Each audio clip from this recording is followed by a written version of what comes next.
It is our third week at trade check. We are here to finalize a few small aesthetic touch-ups and repair more shoddy work from the past. It is a new day, it is a new week, and we are chugging along, man. We're still waiting for our summer to arrive, and it has sort of. We've got a lot of rain, and it seems like there's a lot of rain all over the country. And up in Joburg, if you oaks haven't got a water tank to catch that rain, you are in a world of pain, because man, I think the rest of the country is watching you oaks going, oh shame man, look what's going on with their water issues. And it's all because of massive incompetence. Now, speaking about incompetence, we've had a hell of a lot of incompetence regarding our build.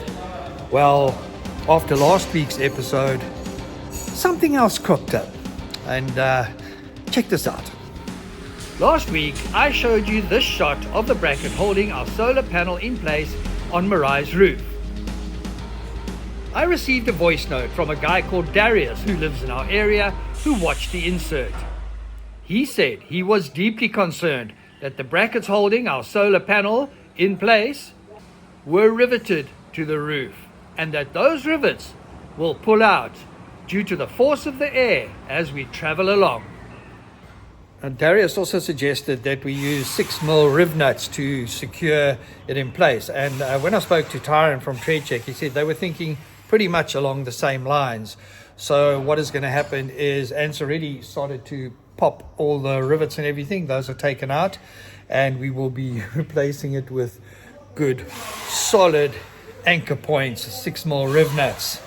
So thanks to Darius, we will not be driving along in our vehicle, looking in the rearview mirror and seeing our monocrystalline Canadian solar panel gently wafting in the breeze through the windscreen of a vehicle traveling behind us with devastating consequences.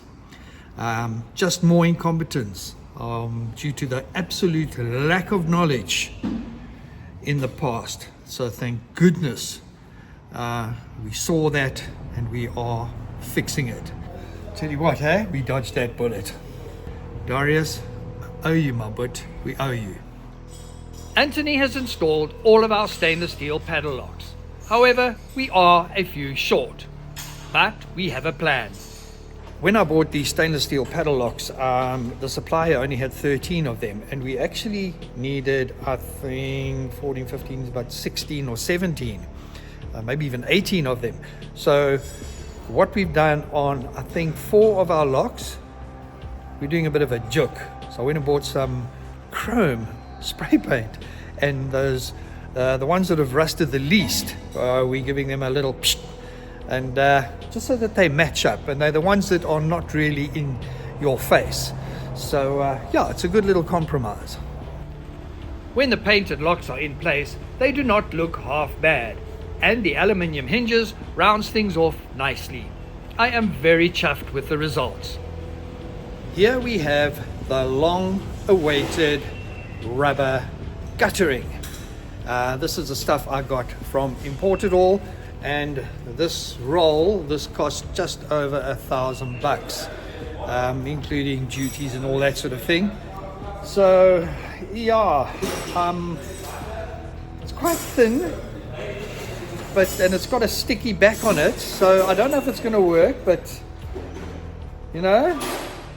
it's if it does, it'll be fantastic. Shortly we will know if the rubber guttering is going to work. Tyron Lepan also tells me that they have finished sealing the air conditioning unit, so that is now sorted, sealed, hopefully no more leaks. In the meanwhile, seeing Meraai standing over the pit, an old niggle is highlighted. From over here you can now see how a Meraai is listing a little bit to the opposite side since we built up that suspension.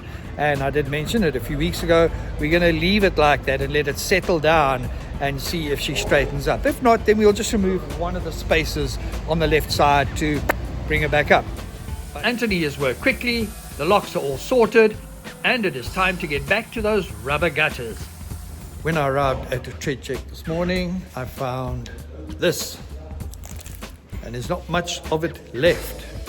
Our Chinese rubber guttering. So I am very keen to see where the rest of it is. The rest of it is right here, neatly secured above the entire length of our windows on the driver's side of the vehicle. The guys used a combination of the sticky backing and a heat gun to secure the guttering into place. We did not need to use a lot of the guttering on the driver's side. We used a meter-long section to cover the area above the driver's door. So the gutter thing worked out really well, and it saved us a packet. Now, while we are waiting for some stainless steel riv nuts to secure the solar panel, Ant has moved down onto our doors. So we're going to be putting in an aluminium strip here and also on that door, so it looks the same, just to give it a little bit more support. Securing the driver's door is quite a mission and is taking a fair amount of time. The drilling machine sound is giving me the heebie-jeebies. Old memories have come back to haunt me. Root canal treatment really does come to mind. I must tell you, hey, I used to have a hectic phobia about the dentist. And I think the man who's looking after my teeth is watching, and he does follow us. His name is Alan Ranjit, and he's a fantastic dentist. And this oak made me overcome the fear of the dentist. But that drill, man. The week is speeding by, and before you can say dodge the bullet, it is Friday. Arriving at trade check, I am chuffed to see that Ant is now working on the solar panel brackets. I have lost count of the amount of times that we have had to redo work done by East Coast Scratch and Dent. Our stainless steel riv nuts have all arrived, and Ant is busy installing them all. It's quite interesting to take a closer look at that bracket holding the solar panel, and nothing has really been leveled off and measured nicely. You know, it looks like little bits of aluminium of different sizes and heights were like slapped together to make the bracket. But it would have been nice if at the time the guys had even bothered just to cut everything off at the same height, you know, like, yeah. While we're working on the roof area, other potential issues are also addressed. We're also going to just add a bead of Sikaflex around that vent, the one which is over our bed, because I do not want to be sleeping and next minute I have raindrops falling on my head while I am in bed. It goes without saying that we have spent a lot of time and a cuckload of money on Meraai. It would be foolish of us to rush things now. Slowly, we are getting there. And there we go. That is it for this week, but progress. It's good to see our guttering is on. And from now on, as soon as Ant is finished with these riv nuts and sealing that the vent, we can move on to the paint touch-ups, which will include our awning, which is busy rusting away, the bracket anyway. And then the other little touch-ups, and we've got this break in the weather. The sun is out, thank goodness. And hopefully we can club that next week. Yeah, I'm not going to say when we'll be done. I am going to say we are done for this week. And please, guys, you must just look after yourselves. You must keep safe, and you must look after your families and your possessions, and keep the dreams alive. I mean, if Mike Tyson, at the age of 60, can get into the ring with some lighty, I'm actually gobsmacked, hey.